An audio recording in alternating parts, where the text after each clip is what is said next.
Muy buenos días. Ahí esperemos que aparezcan ahí los últimos estudiantes. Y yo voy a compartir mi pantalla. Acá. ¿Ven mi pantalla? Sí, profe. ¿Sí? Ahí también.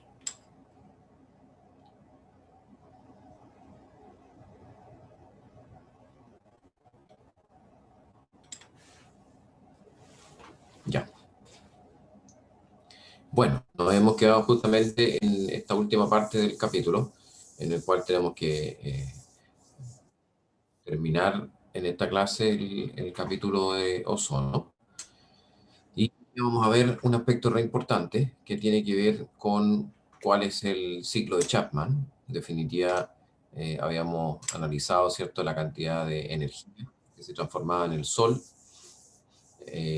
a partir de materia, en definitiva, explosiones nucleares que se están produciendo, ¿cierto?, en nuestro Sol, en el cual se generan del orden, como vemos ahí, de radiaciones que finalmente terminan produciendo del orden de 300 millones de toneladas de ozono y a la vez se destruyen otras 300 millones de toneladas de ozono en un equilibrio fotoestático. Este equilibrio fotoestático fue descrito en 1930 por Chapman, donde está entonces este estado estacionario de ozono que se va generando en la estratosfera, el cual conceptualmente es correcto, pero adolece, ¿cierto?, de algunas reacciones químicas que Chapman en su momento, ¿cierto?, no vio, asociadas a estas cuatro reacciones que de alguna manera dan origen a este ciclo. El primer paso, que es la destrucción fotolítica por un fotón de la molécula de ozono para formar dos radicales de oxígeno. Uno de estos radicales de oxígeno reacciona con otra molécula de oxígeno para formar ozono, y una reacción fotolítica de nuevo de un fotón rompe esta molécula de ozono para revertir esta reacción nuevamente en la formación, ¿cierto?, de oxígeno molecular. Ya está el paso 2 y el paso 3 es la reversibilidad propia de esta reacción química que está acá, ¿ya? Sin embargo, existe un paso 4 que sería eventualmente la reacción de una molécula de ozono con un oxígeno radicalario para formar también oxígeno molecular, ¿ya? Que es un paso lento. Entonces aquí tenemos dos pasos, digamos, dos etapas, paso 1, paso 2 y paso 3, que serían, digamos, la reversibilidad de esta misma reacción, que son más o menos rápidos, y finalmente una reacción mucho más lenta, ¿cierto?, que es la que está acá al final. Pero finalmente el proceso, digamos, da como resultado la formación y destrucción de ozono estratosférico, ¿ya? Bueno, aproximadamente de ya a esta altura más de 60 años, más o menos, que se está midiendo, la verdad que ya hemos cumplido más de 60 años de medición de concentraciones de ozono en distintas partes del mundo, en particular en un lugar donde, digamos, es de referencia, que es en Mauna Loa, en Hawái, en un lugar donde obviamente en medio del Pacífico podemos tener un sitio de monitoreo que es una estación Global Atmospheric Watch de la Organización Mundial de Meteorología, las estaciones GAO. Estas estaciones miden, entre otras cosas, lo vamos a ver en el próximo capítulo también, CO2, porque justamente es un lugar relativamente prístino, en una altura de unos 1000 y tantos metros, 1500 metros, en un monte donde obviamente se puede obtener entonces una concentración, por así decirla, global, planetaria, de distintos gases, donde obviamente también se mide ozono, y también se ha medido ozono en las estaciones polares, en el polo norte y en el polo sur, la cual obviamente estas mediciones estaban mostrando que efectivamente las concentraciones de ozono eran más bajas que las que estaban prediciendo estos mecanismos de destrucción y formación de ozono del mecanismo de Chapman. Por lo tanto, de alguna manera, estas reacciones estacionarias que mencionábamos antes tienen que tener obviamente otro tipo de reacciones químicas mucho más complejas donde participan otros mecanismos, ¿ya? Y uno de ellos justamente es la destrucción de ozono por vapor de agua. El vapor de agua está presente en la atmósfera, una concentración relativamente baja, más o menos 5 partes por millón, Sin embargo, estas moléculas de agua se disocian por la acción de la luz ultravioleta. ¿Ya? Finalmente, aquí están las reacciones químicas. Estas reacciones químicas funcionan fundamentalmente a longitudes de onda del orden de 200 nanómetros. Ahí vemos cómo el agua se rompe en sus dos especies radicalarias principales, que serían el radical de hidrógeno y el radical de ion hidroxilo. Y a su vez estas reacciones químicas, el ion hidrógeno o el hidrógeno radicalario, digamos, y el hidroxilo radicalario, que tienen esta falta de electrones para completar su octeto, son especies altamente reactivas y, como ven acá, reaccionan directamente con el ozono, en este caso para formar también una molécula de hidroxilo más oxígeno molecular, y en otra reacción química, el hidroxilo reacciona con oxígeno radicalario para formar y recuperar el hidrógeno radicalario y formar también oxígeno molecular, ¿ya? O sea, finalmente, ustedes ven aquí, y ahí voy introduciendo un concepto que vamos a ver también más adelante, que es el concepto del catalizador. Ustedes ven aquí que efectivamente el hidrógeno está como reactante y como producto, y lo mismo el hidroxilo, ¿ya? En ambos casos, en ambas reacciones químicas, el hidroxilo reacciona y se recupera como producto, y en el caso del hidrógeno también reacciona y se recupera como producto, o sea, reactante y producto a la vez, ¿ya? Esta es la característica típica de los catalizadores, ¿ya? La reacción 4 sería la sumatoria de estas reacciones anteriores, ¿ya? Si sumamos algebraicamente estas reacciones químicas, el hidrógeno está como reactante y producto, por lo tanto se elimina. El hidroxilo está como reactante y producto, por lo tanto se elimina. Por lo tanto, acá la reacción química sería ozono más oxígeno radicalario para producir dos moléculas de oxígeno molecular, ¿ya? Por lo tanto, de ese punto de vista, entonces, el, el hidrógeno y el hidroxilo son el mecanismo más eficiente para destruir ozono a grandes altitudes, sobre los 50 kilómetros de altura. Acuérdense que más o menos a los 25 kilómetros de altitud estaría el máximo de ozono. En este caso, estas radicales libres, que son los que yo he estado mencionando, son especies muy inestables,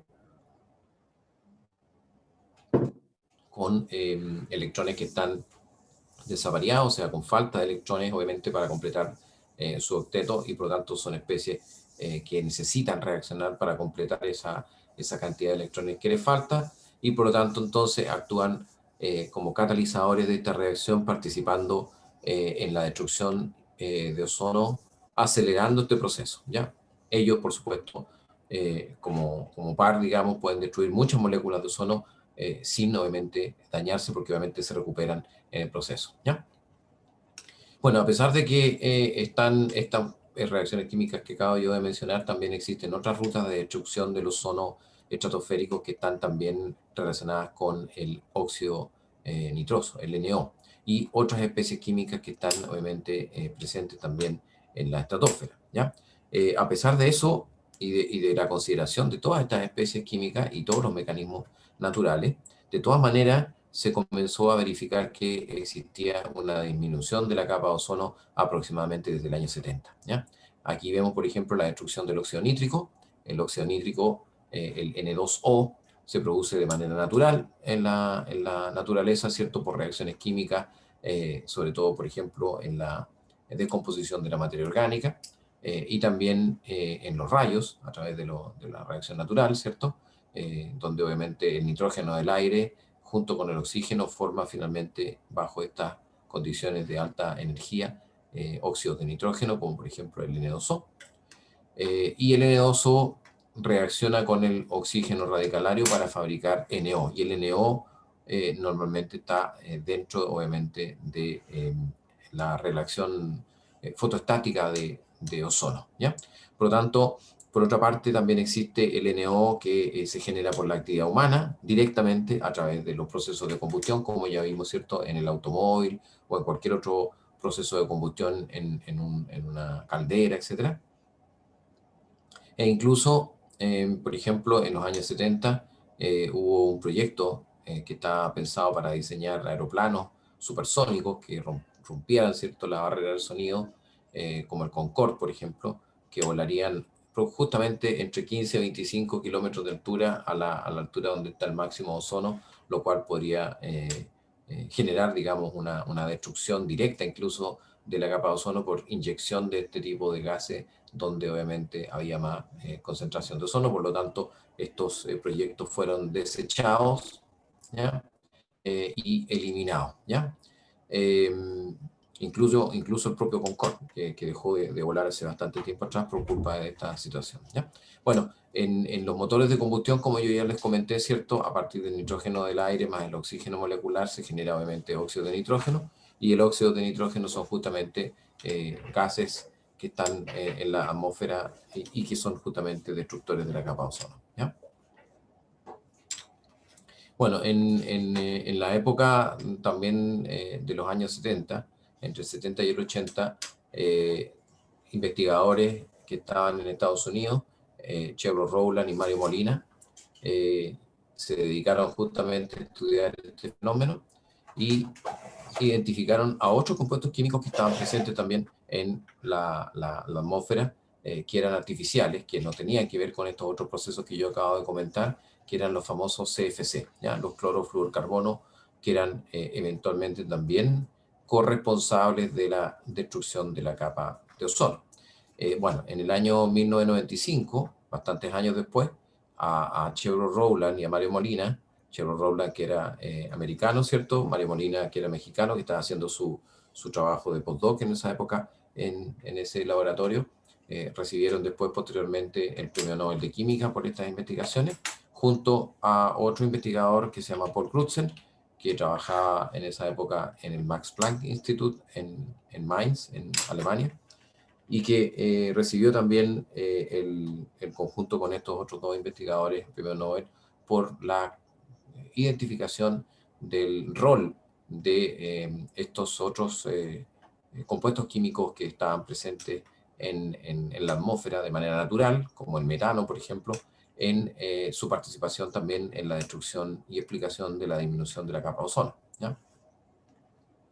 En particular nos vamos a concentrar en los CFC porque estos compuestos sintéticos formados por estos compuestos de carbono como átomo central, clorofluor, ¿cierto? E incluso después vamos a ver otros halógenos que también están formando estos compuestos órganos eh, halogenados, digamos, donde los CFC más usados son el freón 12 y el freón 12, que son el difluor-diclorocarbono o el fluor-triclorocarbono, que son normalmente, como les digo, ya conocidos como CFC12 y CFC11 respectivamente.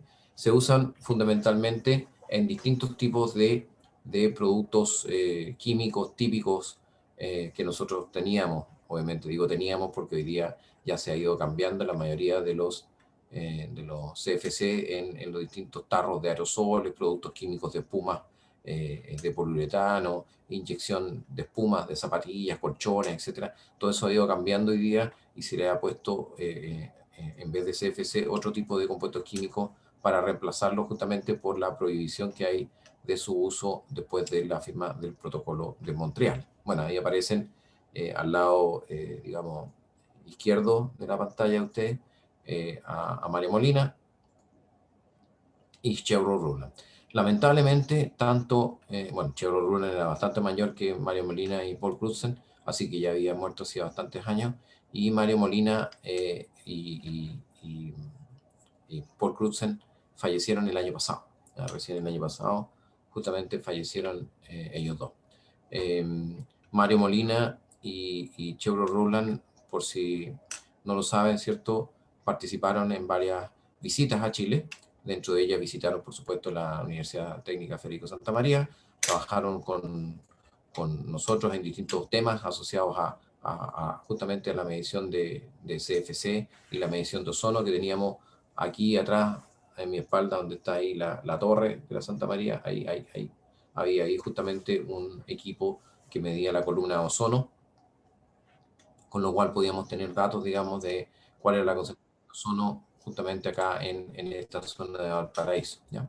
Un poco para mencionarles que efectivamente el deterioro de la capa de ozono cuando está en su peor momento, incluso la disminución del ozono llegaba incluso hasta Valparaíso, ¿ya? No solamente se producía en la Antártica o en el Polo Norte, sino que incluso este agujero tenía una extensión tan grande que podía llegar incluso hasta Valparaíso. Bueno,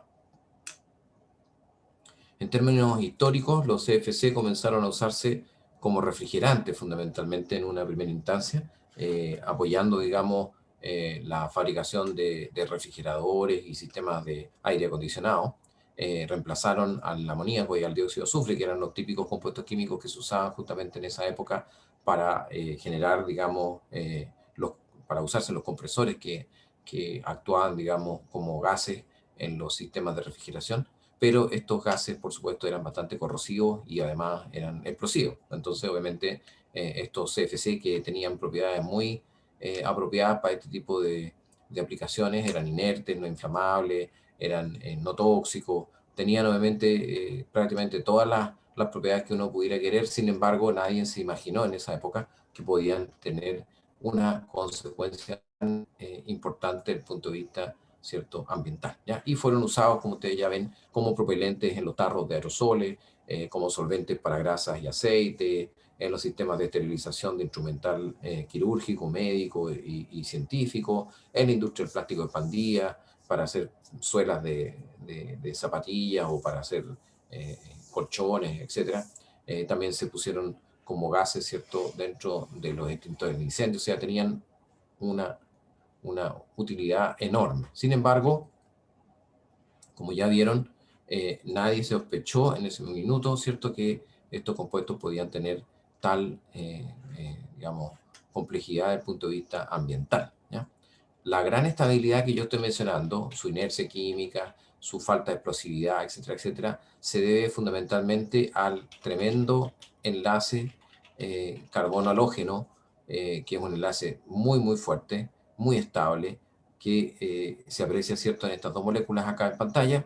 En el caso del flúor diclorocarbono, ustedes tienen aquí el átomo central y los átomos, ¿cierto?, laterales de este tetraedro regular son justamente los átomos de halógeno, lo mismo acá en el caso del difluor diclorocarbono, en el freón 12.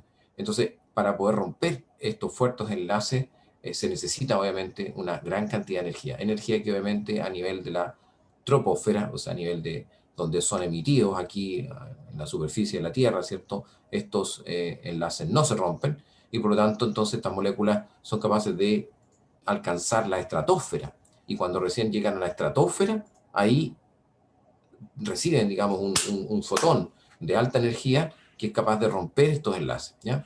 De otra manera, estos enlaces no se rompen, ¿ya? Y justamente ese es el mecanismo más importante de destrucción de la capa de ozono. Aquí vemos las reacciones químicas asociadas, vemos, por ejemplo, el difluorocarburo, que recibe el impacto de un fotón en una reacción fotolítica, genera entonces el CClF2, el difluoclorocarbono, liberando obviamente un átomo de cloro radicalario. A su vez, este átomo de cloro radicalario comienza la reacción catalítica de destrucción de ozono, generando el CLO punto, o sea, el monóxido de cloro radicalario más oxígeno molecular. Y, como ustedes ven acá, el CLO punto, el monóxido de cloro radicalario, reacciona con otro oxígeno radicalario para generar o regenerar el cloro radicalario anterior, más otro oxígeno molecular. La reacción neta, si yo trazo aquí una raya para la suma, sería la sumatoria de cloro más CLO punto, más ozono, más oxígeno radicalario para formar, ¿cierto?, todas las especies sumadas, CLO punto más cloro radicalario más 2 oxígeno, donde ustedes ven aquí que el cloro radicalario está como reactante y como producto, el CLO punto, el monóxido de cloro radicalario también está como reactante y como producto, por lo tanto se eliminan de la reacción química, y la reacción química neta queda obviamente como ozono más oxígeno radicalario, formando 2 oxígeno molecular, que era, como ustedes acordarán, la reacción 4, la reacción lenta, ¿cierto?, del ciclo de Chapman, que es aquella obviamente que finalmente ocurre en esa imagen, ¿cierto?, que teníamos de las 4 reacciones del ciclo de Chapman, ¿ya? Cuando estamos hablando de un oxígeno radicalario, un oxígeno aquí, punto, ¿ya?, estamos representando a esta especie, ¿ya? 1, 2, 3, 4, 5, 6, 7, 8, que finalmente, obviamente, es la especie que quiere reaccionar rápidamente para completar, ¿cierto?, su octeto, ¿ya?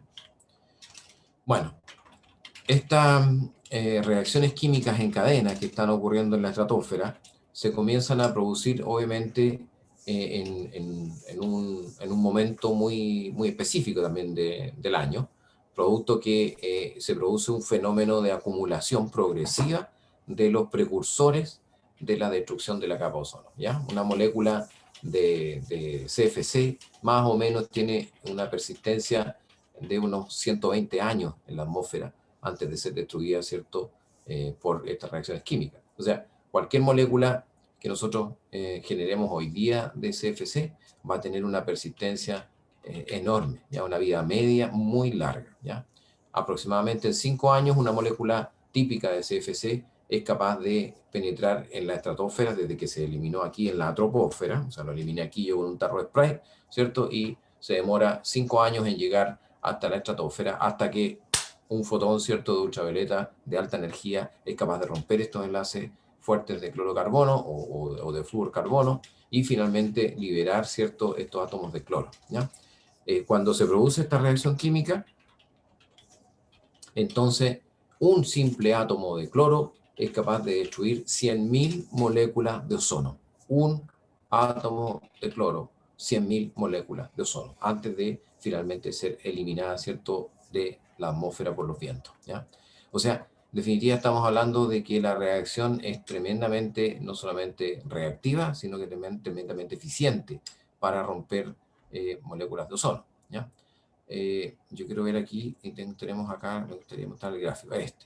Entonces aquí ustedes ven, por ejemplo, que aquí tenemos unidades Dobson entre 0 y 400, donde acuérdense que más o menos las unidades Dobson normales eran del orden de 300 unidades Dobson en condiciones sin problemas de contaminación. Sin embargo, ustedes ven aquí que prácticamente en 1990, en los años 90, llegó a prácticamente 150, o sea, a la mitad de las unidades Dobson que debería de tener la concentración de ozono en la Antártica, ¿ya? Estos son los promedios mensuales de octubre. ¿Por qué octubre?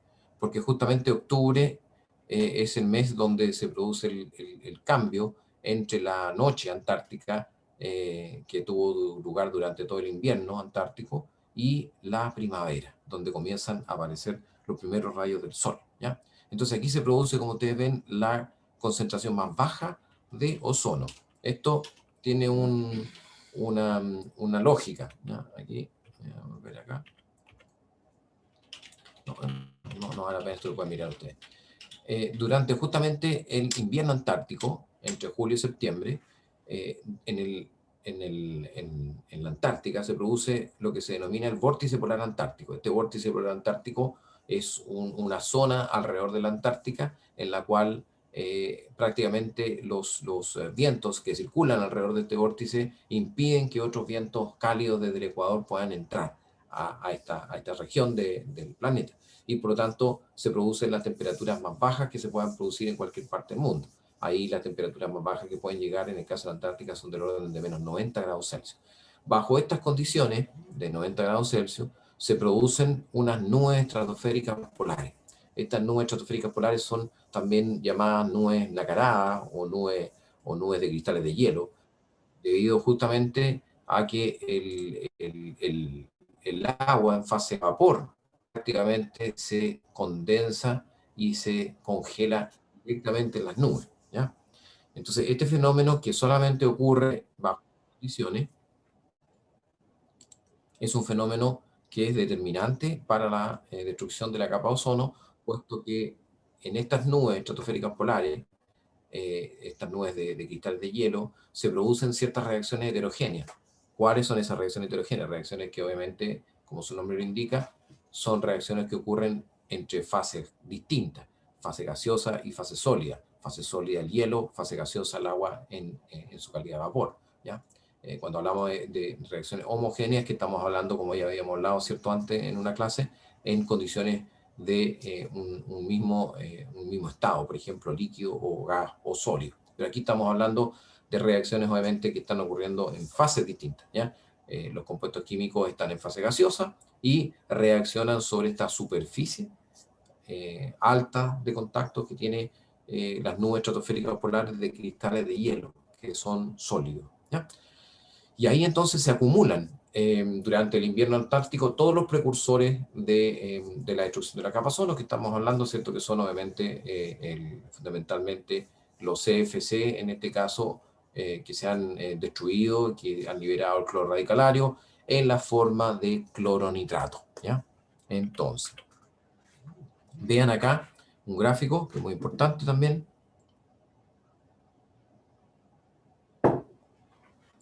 en el cual ustedes ven, por un lado acá, a la izquierda, en el eje Y, la concentración de monóxido de cloro en partes por billón, ¿ya? Y aquí ven ustedes en el otro eje Y, la concentración de ozono en partes por millón, ¿ya? O sea, hay un orden de magnitud. Aquí es ppb y aquí es ppm, billón, millón, ¿ya? Un orden de magnitud, ¿ya? Y por lo tanto aquí ustedes pueden ver que cuando la concentración, vamos a vertir aquí por el monóxido de cloro es la especie obviamente que se ha formado a través de la reacción química anterior, ¿cierto? De destrucción de los CFC. Este monóxido de cloro radicalario comienza a aumentar su concentración en partes por billón, ¿ya? Y fíjense ustedes que tiene aquí un reflejo casi especular de la curva del ozono, que está, como ustedes estaban viendo aquí, ¿cierto?, en partes por millón. Y ustedes ven cómo hay un reflejo entre estas dos curvas. En la medida que aumenta la concentración del monóxido de cloro, comienza a disminuir la concentración de ozono. Aquí se invierte nuevamente el proceso. Aquí ya la concentración de monóxido de cloro es máxima y aquí la concentración de ozono es mínima, ¿ya? Esto es lo que explica de alguna manera por qué, como hablábamos antes, ¿cierto? Y lo veíamos acá, un simple átomo, ¿cierto?, de cloro es capaz de destruir 100.000 moléculas de ozono, ¿ya? Ahí está obviamente la transformación de partes por billón a partes por millón, ¿ya? Un átomo de cloro es capaz de destruir 100.000 moléculas de ozono, ¿ya? Bueno, ahí tenemos una foto de las nubes nacaradas. Estas son las nubes nacaradas que se ven normalmente en las zonas polares, en la Antártica, donde obviamente se producen estos fenómenos que estamos mencionando de reacciones heterogéneas, ¿ya? Entonces, las reacciones químicas que se están produciendo en la superficie de estos cristales forman lo que yo ya mencioné antes, que es el cloronitrato, el ClONO2, ¿ya? También eventualmente, como hay presencia de ácido clorhídrico, se forma también el Cl, digamos, el cloro radicalario reacciona con el hidrógeno en las nubes y forma también reservorios de ácido clorhídrico, generando obviamente también esta especie, HOCl, y cloro molecular. Todas estas son especies químicas intermedias de acumulación de cloro durante el invierno antártico.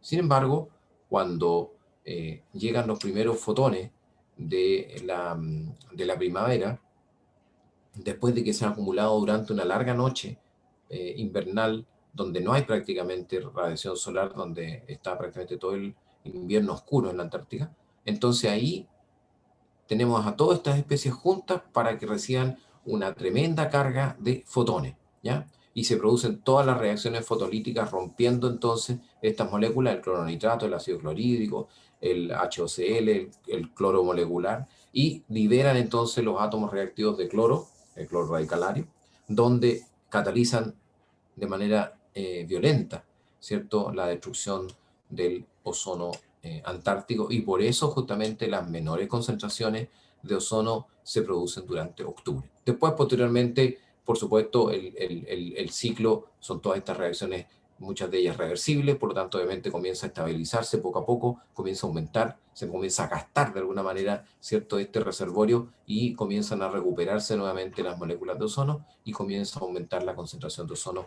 hasta llegar a un nivel que obviamente no siempre es el mismo que había antes del invierno o antes digamos, del fenómeno de destrucción, pero hay que queda, ¿cierto?, en un grado de equilibrio, ¿ya? Bueno, ustedes pueden ver ahí varias otras reacciones químicas que hay presentes ¿cómo se llama? En las nubes estratosféricas polares, pero lo más importante es que ustedes vean estas que yo acabo de mencionar, ¿ya?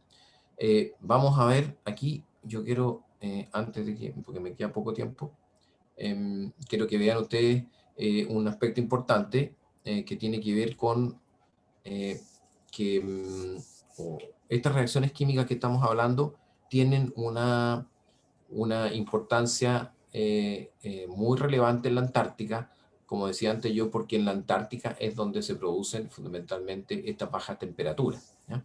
Eh, en el Polo Norte, por otra parte, si bien es cierto, también se produce una disminución de la concentración de ozono, producto obviamente de las mismas características que estamos mencionando acá, la aparición o la frecuencia con que se producen estas nubes estratosféricas polares es bastante baja, porque las temperaturas en el Ártico son bastante más altas, o sea, es bastante más benigno, ¿cierto? En ese sentido que en la Antártica, ¿ya? Y por lo tanto, obviamente, en el Polo Norte las condiciones son menos favorables para la destrucción del ozono y por eso el agujero de ozono no es tan dramático en el Polo Norte como en el Polo Sur.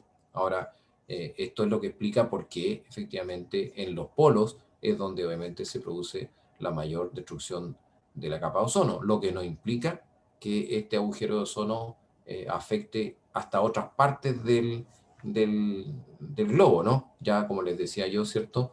En algunos momentos, cuando nosotros medimos aquí en la torre de la Universidad Técnica Federico Santa María arriba, la columna de ozono durante la primavera antártica podía llegar a veces, en la Antártica podía estar en 150 partes, 150 unidades de Dobson, y aquí en Valparaíso podía llegar a 250 unidades de Dobson, ¿ya? O sea, también había una disminución respecto a los 300 unidades de Dobson, que era obviamente la condición normal, ¿ya? O sea, el agujero se extendía bastante, ¿no? Incluso llegando, como digo, casi, ¿cuánto podríamos decir? 3.000 kilómetros más allá o casi 4.000 kilómetros respecto a la Antártica, ¿no? Eso es también importante tomar en consideración, digamos, la condición de cambio climático, ¿ya? El agujero de ozono no se ha ido cerrando del todo. Ustedes seguramente deben haber escuchado algunas noticias respecto a que se cierra y se abre de manera, digamos, bastante aleatoria, por así decirlo, en cada año, y esa variabilidad de que se cierra o se abre tiene relación directa también con la temperatura, ¿ya? O sea, en definitiva, no solamente están ocurriendo estas nubes estratosféricas polares, sino que también tiene que ver con, obviamente, la cantidad de radiación que llega desde el Sol, tiene que ver también con las tormentas solares. El Sol no siempre, ¿cierto?, tiene la misma cantidad de radiación y por lo tanto obviamente también depende de eso. O sea, hay varios factores que generan, digamos, una variabilidad en el agujero de ozono. El agujero de ozono se piensa que más o menos para el año 2070 ya va a estar recuperado absolutamente, más o menos en los mismos niveles de concentración que teníamos por ahí por los años 70, ¿ya? Gracias fundamentalmente, como hablábamos acá, al protocolo de Montreal y a otros protocolos y acuerdos que se han generado para evitar el uso de los CFC. En Estados Unidos, por ejemplo, se prohibió parcialmente el uso a partir del año 78 como propelente en tarro de aerosol y hoy día ya prácticamente no hay ningún tarro de aerosol que venga con CFC. Normalmente lo que se usan en ese caso son otros gases, no necesariamente son muy, son muy digamos, benéficos, pero obviamente son menos dañinos que los FC. Se ocupan fundamentalmente propano-butano, ¿ya? En 1990 también se eliminó como agente espumante para plásticos los CFC. En el año 87, muchas naciones firmaron finalmente este protocolo de Montreal para protección de aquellas sustancias que dañan la capa de ozono. Finalmente, en el año 98, se acordó también reducir la producción de CFC a la mitad del nivel que había en el año 86, cosa que no necesariamente se ha cumplido. Ustedes tienen que tener en cuenta que hay mucha cantidad de CFC que anda dando vuelta en distintas formas, puesto que obviamente las naciones quedaron con reservorio en esos años de CFC, digamos, cantidades importantes de CFC que quedaron almacenados en cilindros y que no se pudo usar, pero que eventualmente en la medida que esos cilindros se puedan ir deteriorando, se puedan ir, digamos, oxidando, eventualmente ese CFC se puede liberar, con lo cual obviamente es una amenaza ahí latente, en cierne, y para eso hay varios programas, digamos, que se han implementado para recuperar y reciclar o destruir estos CFC de manera segura, de forma tal que no terminen siendo liberados a la atmósfera, ¿ya? Por otra parte, es importante también mencionar eh, que en 1990 100 naciones acordaron en Londres ya terminar de prohibir los CFC para el año 2000, lo mismo en Estados Unidos. Sin embargo, lamentablemente, como han entrado nuevas naciones a jugar en estos distintos, digamos, escenarios industriales, en particular China e India, obviamente que no estaban en estos protocolos en esa época, han ido aumentando sus características productivas y por lo tanto la demanda de distintos tipos de uso de los CFC, ¿ya? Con lo cual obviamente ahí también tenemos un problema serio en todos estos problemas globales. Estos problemas globales implican que obviamente todos los países deberían de cumplir este tipo de acuerdos y normativas para que finalmente esto realmente tenga efecto, ¿ya? Sobre todo digamos, contaminantes de este tipo que tienen vida media muy larga, ¿ya? Acuérdense que cualquier compuesto de este tipo que se elimine en la atmósfera va a tener por lo menos 120 años o algunos más de vida antes de ser destruido. Por lo tanto, obviamente, esto implica una, ¿cómo podríamos decir? Una herencia para el futuro, ¿no? Si hoy día nosotros, el planeta, los gobiernos deciden parar absolutamente finiquitar cualquier tipo de emisión de CFC, todavía las generaciones futuras van a tener todavía 120 años más o 130, en algunos casos 200 años más de estos compuestos dando vueltas, ¿ya? Por eso los modelos, digamos, climáticos y los modelos atmosféricos predicen que más o menos por ahí por el año 2070 recién se va a alcanzar la normalidad en términos de la concentración de ozono en la estratosfera, cerrándose ya finalmente el agujero de ozono en la Antártica y en el polo norte. Si es que obviamente se sigue con estos protocolos y no se aumenta, pero nadie dice que eso no pueda ocurrir, ¿ya? Por otra parte, se le ha dado, digamos, mucho énfasis al éxito que ha tenido este protocolo de Montreal, a diferencia del protocolo de Kioto, como lo vamos a ver en el próximo capítulo, para minimizar, ¿cierto?, el cambio climático. Pero en mi opinión es una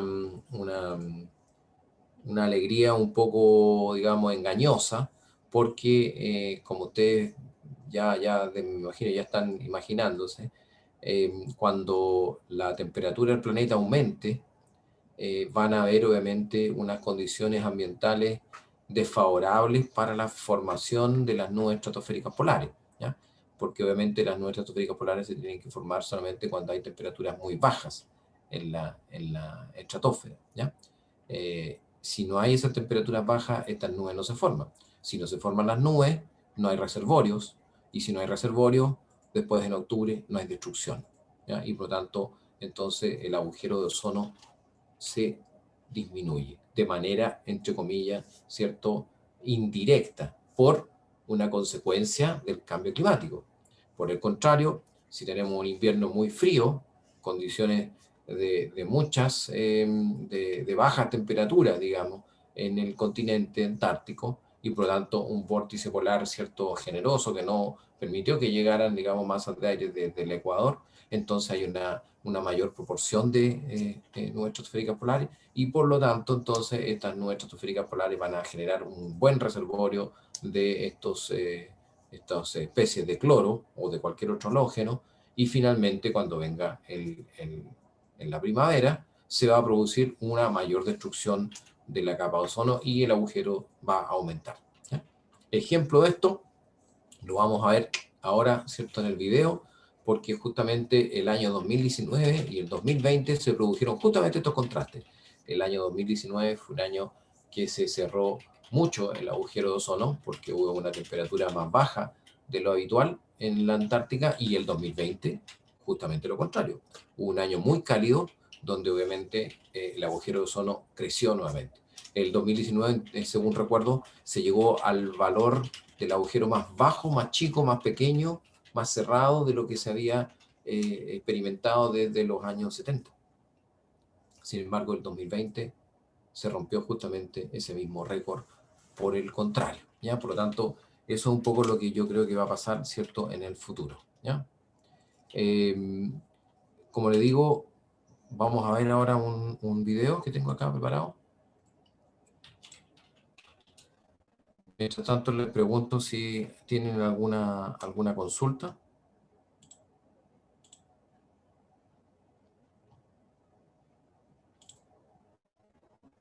No, profe.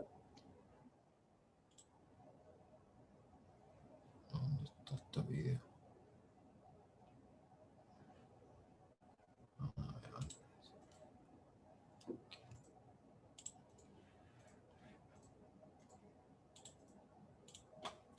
¿Hay alguna consulta?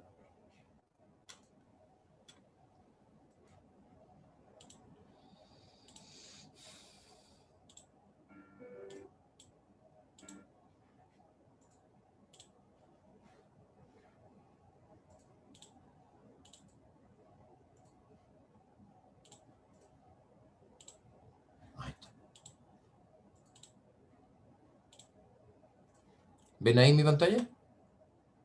Sí, sí, se ve. Sí, profe. Sí, profe. Ya. Voy a... Corre video para que lo escuchen ahí y lo vean. Ahí está la evolución del agujero de ozono en los distintos años. Every day, as the sun shines on the earth, it sends ultraviolet rays that can cause sunburn and sometimes damage our DNA. Like a sunscreen for our planet, the ozone layer absorbs most of this harmful radiation and protects us. But in the early 1980s, scientists discovered that the ozone layer was thinning over Antarctica each August and September. In 1987, nations around the world came together to fix the problem through the Montreal Protocol. The international treaty banned the production of ozone-depleting chemicals like chlorofluorocarbons, or CFCs. But these chemicals had been in use for decades, and they stay in the atmosphere for a long time. So it took a while to see the effects of the ban. In 2000, the ozone hole was the largest ever observed by scientists. But conditions slowly improved. Data from NASA and several partners show a 20% decrease in ozone depletion during August and September from 2005 to 2016. In 2017, the hole is the smallest since 1988. A year later, the hole was smaller than expected. Studies suggest that the ozone layer over Antarctica should mostly recover by the middle of the 21st century.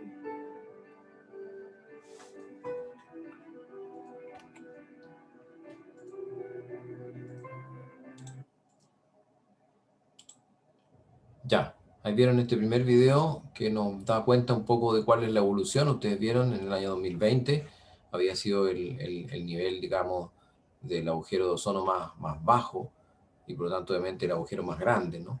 Y se ha ido de alguna manera cerrando lentamente. Vamos a ver este otro video que está acá, que muestra un poco la anomalía que se produjo el año 2019 versus el 2020, que yo les mencionaba recién, ¿ya? Y vamos a ver acá también este video. Ven mi cámara, ¿no? O sea, mi video, ¿no? Sí. Ya, ahí parte. On September 20th, the Antarctic ozone hole reached an extent of 24.8 million square kilometers. 2020 was the 12th largest hole on record. In 2019, the peak extent was the second smallest hole on record. But this stark contrast doesn't mean the hole is worsening. That's where weather patterns come in. Colder temperatures are one of the factors that activate ozone depletion, which means that weather patterns play a vital role in determining the ozone hole's extent each year. The Antarctic ozone hole peaks during the southern hemisphere's late winter, when temperatures are at a low and the sun's rays return. The 2020 ozone hole was exceptionally large due to a stable and cold Antarctic vortex, the stratospheric low-pressure system that flows clockwise in the atmosphere above Antarctica. It's there that the colder conditions help support formation of polar stratospheric clouds. Cloud particles activate ozone layer-destroying forms of chlorine and bromine compounds. These compounds stem from years of human production and used to be found in things like aerosol sprays and refrigerants. Unfortunately, it took years to realize how damaging they are to the ozone.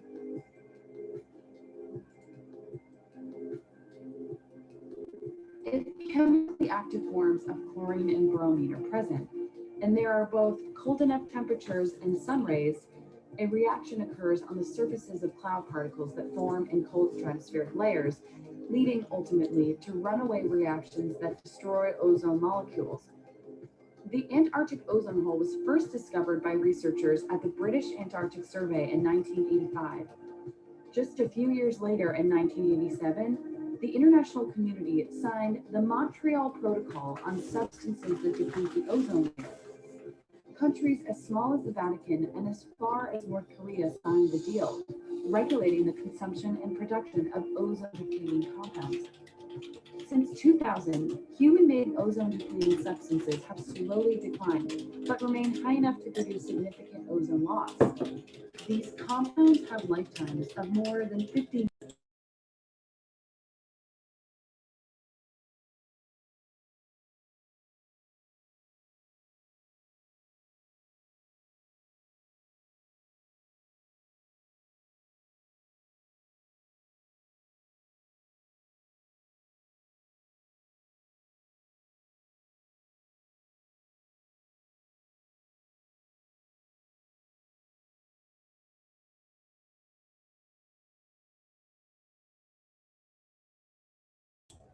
Ya, me les voy a devolver un poquitito para acá, para que vean ustedes aquí estos gráficos que están acá, que son muy interesantes.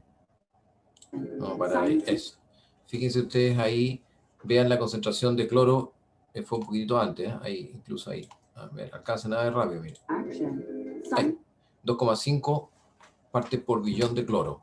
Esa es la condición del mundo, digamos, en términos de emisiones de cloro que se esperaba que se podían producir en función, fíjense, del año 2057. ¿Ya? Y esto es lo que se evitó en términos de generación de cloro debido justamente a los protocolos y a los distintos mecanismos de control que hubieron para efectos de la emisión de cloro, fíjense. ¿Ya? O sea, aquí teníamos 2,5 partes por billón y podría haber llegado a 46,6 partes por billón. ¿Ya? Si seguimos ahí mirando, llegamos aquí, si ustedes se fijan ahí sigue los 2,5, ¿cierto? Y aquí va aumentando la concentración de cloro. ¿Ya? Hasta 50 partes por billón en 2061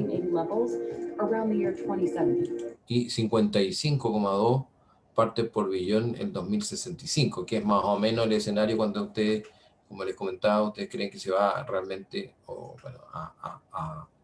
a replegar el agujero de ozono lo suficiente como para volver a llegar a las condiciones normales. Aquí vamos a ver el otro, la predicción que está acá. Aquí. Ahí está, 2,2 partes por billón también, en un mundo, digamos, en el cual no hay control. Aquí en el año 74 va a ver que van a ir aumentando las concentraciones de cloro en el escenario de lo que se evitó. Este es el escenario, digamos, de lo que se podría haber pasado si no se hubieran hecho ningún tipo de restricción. Fíjense cómo aumenta la concentración. Estamos en los años 90, ya de aquí 4,3, 4,8. En los años 2020, vamos a retroceder al 2021, ¿no? ¿Alcanzamos? No se lo salto, parece. Se salta el 2024.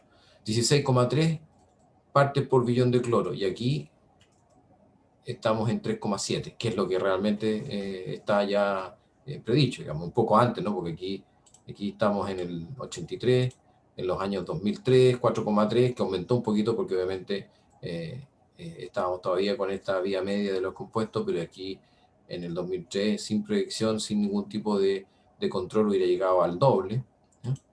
En el 2018, fíjese, 3,8, y aquí 13,6. Y bueno, ¿y para qué decir, digamos, después? ¿Ya? Aumenta y aumenta hasta llegar a los valores, digamos, que vimos antes, ¿no? Entonces, es súper importante tener en cuenta, digamos, como ya vimos, voy a dejar de compartir aquí.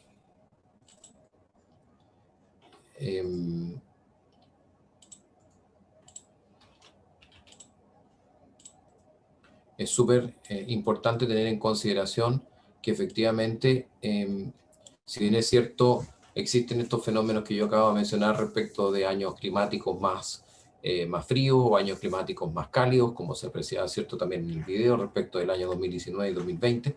De todas maneras, claramente los protocolos y los acuerdos internacionales han permitido que la concentración de los CFC disminuyan de tal manera que efectivamente el efecto se minimice, ¿ya? Sin embargo, estos últimos, digamos, años en los cuales se ha pensado que efectivamente el protocolo ha sido más exitoso de lo que se imaginaban, yo creo que está un poco, esa alegría está un poco influenciada por estos fenómenos de cambio climático, ¿ya? Por lo tanto, el cambio climático como tal es un fenómeno global, y por ende va a tener estas consecuencias, digamos, insospechadas incluso en fenómenos como los que estamos observando, ¿ya? Donde finalmente en un escenario de un cambio climático más exacerbado, finalmente lo que podría pasar es que, como vemos ahí, se genere un agujero de ozono más grande, ¿ya? Lo cual es obviamente casi un contrasentido, ¿no? Pero esa efectivamente es lo que está ocurriendo. O sea, en otras palabras, al revés, una disminución del cambio climático, o sea, un planeta más frío, generaría obviamente una ruptura de mayor cantidad de ozono, ¿no? Porque obviamente habrían más nubes estratosféricas polares, y por lo tanto, al haber más nubes estratosféricas polares, habría más acumulación de los precursores, y en invierno se acumularían estos lo suficientemente grandes como para que en verano o en primavera, digamos, rompieran el agujero de ozono de manera más violenta, ¿ya? Y por lo tanto, un cambio climático, un mundo más caliente, por el contrario, va a haber menos nubes estratosféricas polares, y por lo tanto van a generarse entonces menos reservorios, y por ende entonces el agujero se va a disminuir, ¿ya? Entonces, desde el punto de vista del agujero de ozono, un cambio climático es favorable. Desde el punto de vista de otras características como las que vamos a ver en el próximo capítulo, por supuesto el cambio climático es tremendamente desfavorable, ¿no? ¿Se entiende, no?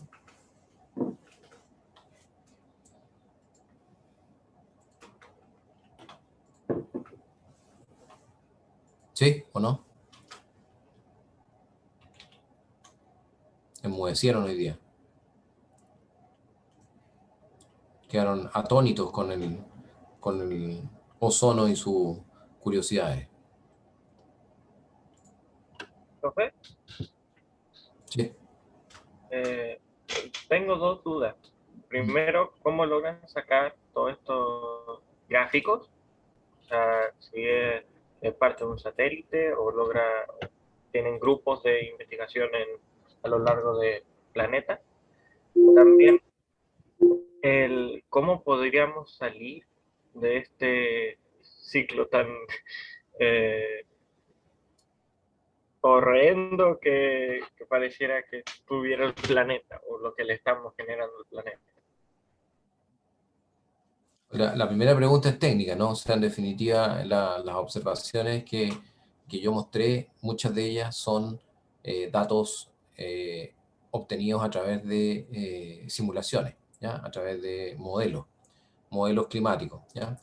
Por supuesto, las del pasado están alimentadas con datos reales, con los cuales se valida el modelo, y después las del futuro son proyecciones basadas en, obviamente, los datos modelados, ¿ya? O sea, en definitiva, ahí tenemos la NASA, digamos, lo que hace es tener satélites que están permanentemente monitoreando distintas cosas que yo les he estado mostrando en clase con estos videos y que les voy a seguir mostrando, porque me parece que son herramientas que están en este minuto muy, digamos, en boga. Son herramientas muy poderosas que están en desarrollo y que se están desarrollando cada vez más hay constelaciones de satélites nuevas que nos están entregando datos de información medioambiental tremendamente relevante para poder tomar decisiones y poder, obviamente, avanzar en la segunda pregunta, que tiene que ver con cómo hacer para salir justamente de este círculo vicioso en el cual estamos inmersos, ¿no? Para eso finalmente necesitamos buena información para saber lo que está pasando, ¿ya?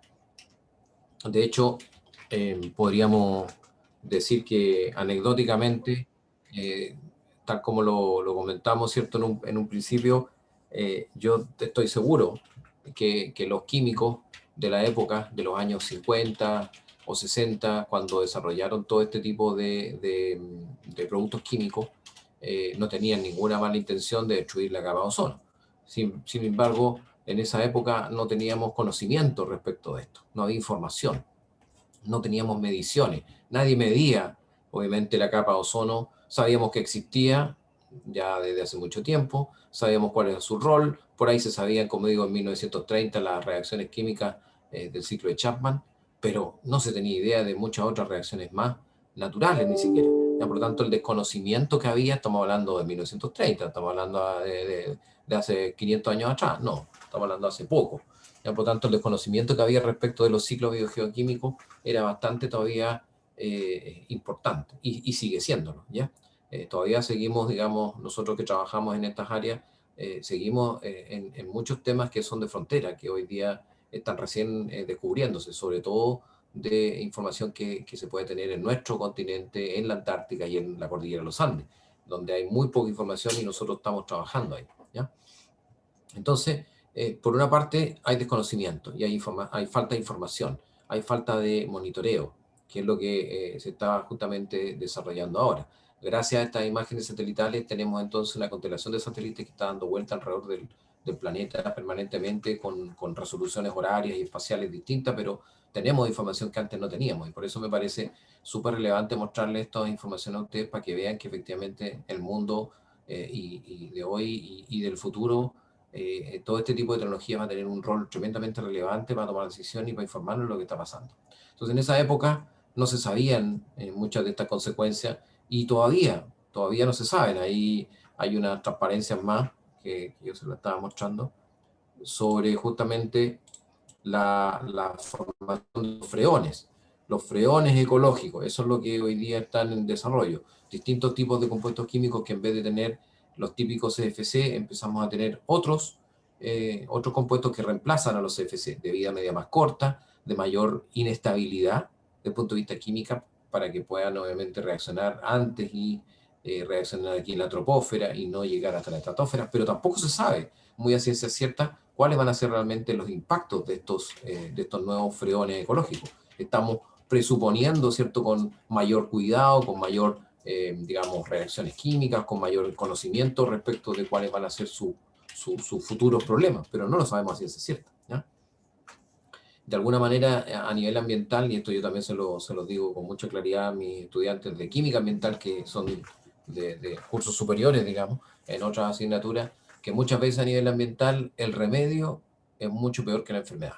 O sea, en otras palabras, el remedio aquí serían, ¿cierto?, los freones ecológicos para solucionar la enfermedad, que sería el uso de los CFC. Pero tampoco sabemos con mucha certeza qué iba a pasar con estos freones, ¿ya? Y eso en la historia de estos últimos 150 años de problemas ambientales ha sucedido de manera casi sistemática.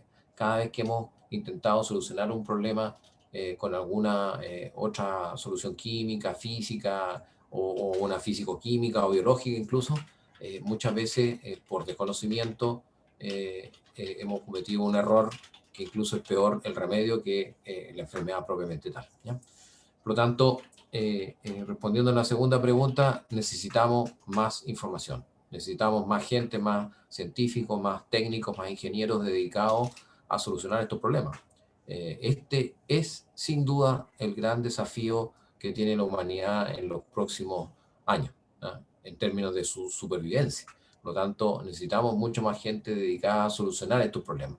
Muchos de los grandes conglomerados tecnológicos hoy día, le hace Amazon, Google, Microsoft, qué sé yo, Tesla, etcétera, Amazon, están todos colocando enormes cantidades de recursos, enormes cantidades de dinero, digamos, para desarrollar soluciones tecnológicas para este problema global, ¿ya? Por lo tanto, ahí es donde están finalmente los incentivos hoy día. Hay cantidades enormes de recursos que se están colocando para solucionar este tipo de problemas y por lo tanto se necesitan científicos, ingenieros que estén dedicados a este tema, porque este sin duda va a ser el mayor desafío que vamos a tener hasta ahora en la historia de la humanidad, porque de ello va a depender muy probablemente nuestra supervivencia. Entonces, para poder salir de ese atolladero en el que estamos, necesitamos mente pensante, espíritus, digamos, reflexivos, ingeniosos, flexibles, con imaginación para dedicarse a solucionar este tipo de problemas. Así que esta asignatura justamente, que es una asignatura de química, intenta de alguna manera también sembrar en ustedes ese interés y esa semilla, porque desde cada una de sus disciplinas puedan eventualmente aportar hacia una solución de este problema, ¿ya? Todos los estudiantes prácticamente que estudian distintas carreras en esta universidad tienen algo que aportar, desde la perspectiva de la mecánica, la electrónica, la informática, la ingeniería civil, la ingeniería industrial, la ingeniería química, la ingeniería ambiental, etcétera, etcétera, ¿ya?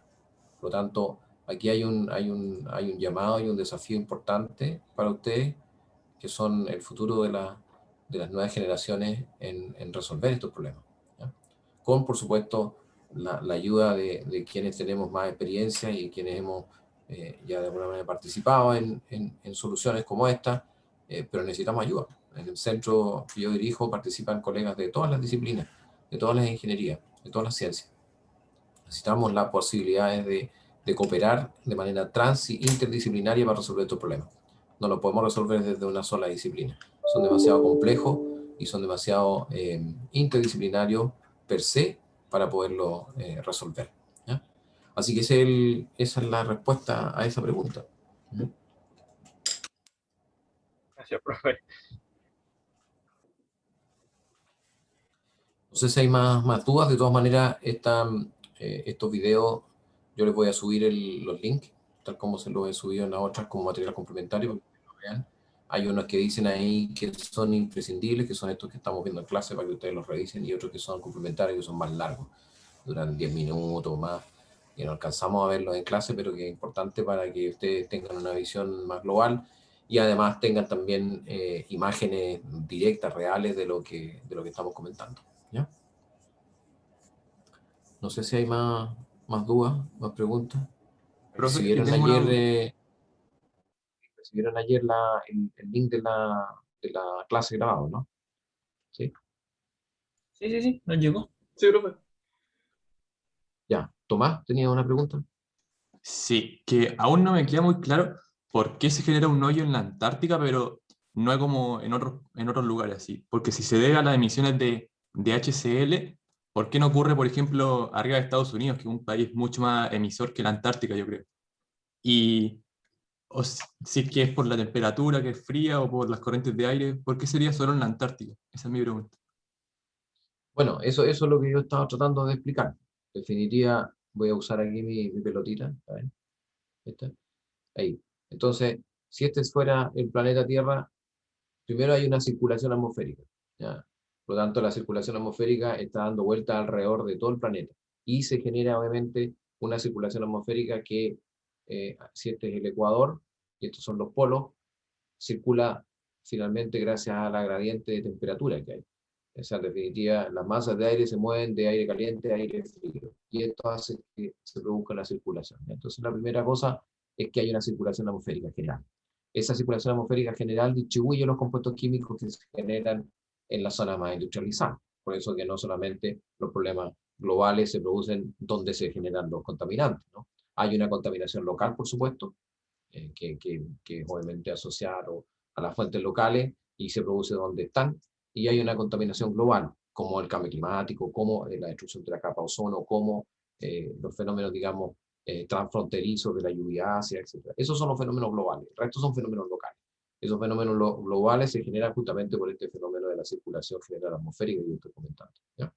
Y que está estructurado gracias a que tenemos polos fríos y zona ecuatorial cálida, ¿ya? Eso, por supuesto, yo lo paso en un curso bastante más complejo, donde hablo de la circulación atmosférica. Aquí apenas puedo mencionarlo. Y además, tal como mencionábamos, ¿cierto? Alrededor de la Antártica se produce un vórtice polar antártico. Las condiciones atmosféricas, van a tener que creerme ahí, de altas y bajas presiones, hacen que se produzca, si ustedes lo vieron en el video, una especie de anillo alrededor de la Antártica, ¿ya? Y ese anillo de vientos polares que están circulando alrededor de la Antártica, que se generan nuevamente por estas condiciones, evitan que el aire caliente entre desde el Ecuador a la Antártica, y por lo tanto ahí se producen las más bajas temperaturas. Entonces, punto número 1, baja temperatura. La zona donde se producen las nubes estratosféricas polares que yo mencioné antes, que es donde se debieran de producir obviamente los reservorios necesarios para que obviamente se produzca la destrucción de la capa de ozono, ocurren solo en los polos y fundamentalmente con mayor frecuencia en la Antártica. Por eso que no se producen arriba de Estados Unidos, ni se producen obviamente arriba de acá de Santiago de Chile, sino que se producen en la Antártica, fundamentalmente porque ahí están las más bajas temperaturas, ¿ya? Para que se produzcan las nubes estratosféricas polares. Sin nubes estratosféricas polares no hay posibilidades de que durante el invierno antártico estos compuestos químicos, aunque salgan de Estados Unidos, aunque salgan de China, aunque salgan de la India, finalmente se transportan alrededor de la circulación general atmosférica y llegan finalmente hasta esta zona de los polos y se acumulan en las nubes estratosféricas polares, en los cristales de hielo. Ahí se acumulan en la forma de ácido clorhídrico, en la forma de clorhidrato, en la forma de NOx, etc. Y se resguardan ahí, no porque quieran, no porque estas moléculas tengan una suerte de inteligencia o de maquinación, ¿cierto? Y quieran ahí destruirlo, no, se acumulan porque en definitiva ahí hay las condiciones óptimas para que se produzcan estas reacciones químicas. Y ahí se acumulan y no se gastan en el sentido que no reaccionan. ¿Por qué? Porque no hay fotones.